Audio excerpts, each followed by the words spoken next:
مساء الخير على حضراتكم. سؤال كتير الناس بتسأله، اشتري في كومباوند ولا في منطقة مفتوحة او عمارات سيبرات يعني.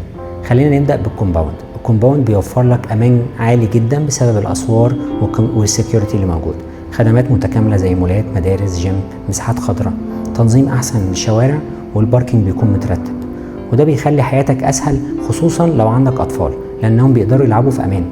لكن الكومباوند بيكون سعره اعلى، مصاريفه الشهرية كمان اعلى. نروح بقى للمنطقة المفتوحة أو العمارات السيبرات. ميزتها الأساسية السعر أقل والمساحات أوسع، حرية أكبر في التعديلات، في التشطيبات، بتعمل اللي أنت عايزه على مزاجك، مفيش التزامات شهرية زي الكومباوند. لكن هنا لازم تبص على المكان نفسه. مثلا لو هتشتري في مصر الجديدة فالمناطق عامرة بالخدمات والمولات والمدارس والمطاعم، كله موجود، يعني هتعيش حياة متكاملة.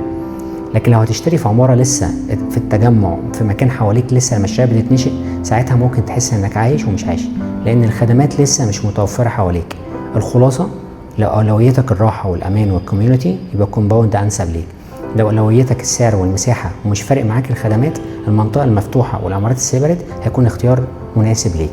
في الاخر القرار بيعتمد على اسلوب حياتك وميزانيتك واحتياجات اسرتك.